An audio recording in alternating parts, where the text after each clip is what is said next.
اعتقد مش انا لوحدي اللي بحس ان منظمة التعليم هي معمولة ان انا احجم العقول، اخلي العقول اللي طالعة وكل الناس اتجاههم ان هم يروحوا ابتدائي اعدادي ثانوية عامة بالذات، ثم ادخلهم الكليات اللي انا عايزها واللي انا حاببها واللي انا بستفيد منها.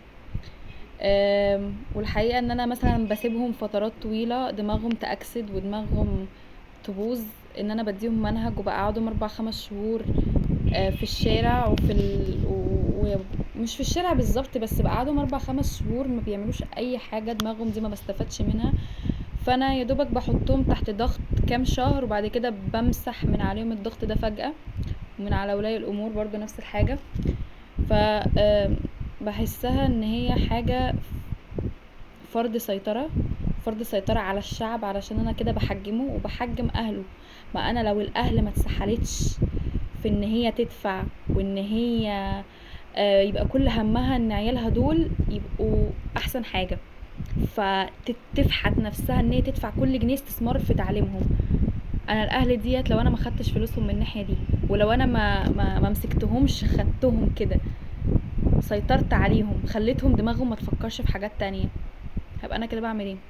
سيطرت، صح ولا لا؟ لما انا اخلي الطفل يبقى كل تركيزه في المناهج اللي انا بديها له بس، مخلوش يركز على مثلا كتب تانية، الكتب الموجودة في المكاتب، العلوم التانية، انا بركزه في الحاجات اللي انا عايزه يشوفها، يبقى انا عملت كده ايه؟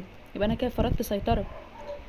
لما اخلي الطفل مثلا ممكن يكون حبه ان هو يعمل الحاجة مش ان هو يدرسها، احجمه ان هو انت لازم تدرسها لحد ما تعملها، ولما تعملها مش هلاقي دعم كافي يوفيك ان انت تكمل في ان انت تبدأ الحاجة دي تعملها ايه، من ان هي حاجة موجودة في الكتب، ان هي حاجة مادية انت عملتها كطفل بقت حاجة مادية، قدرت انت كطفل تنتج.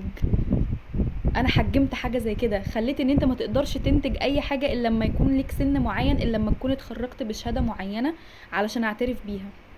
يبقى انا كده عملت ايه؟ سيطرت عليك وسيطرت على اهلك. دي مش منظومة انا بتكلم عليها في مصر بس، انا بتكلم عليها في العالم. فكر السيطرة وفكر الرأسمالية، انا لازم اشغل الناس بحاجة عشان ما تفكرش في حاجات تانية، علشان افضل انا شغال في الحاجات التانية دي من غير ما الاقي شوشرة، من غير ما الاقي عك. خليكم انتوا انشغلوا في الحاجات دي وسيبوني اعمل اللي انا عايزه.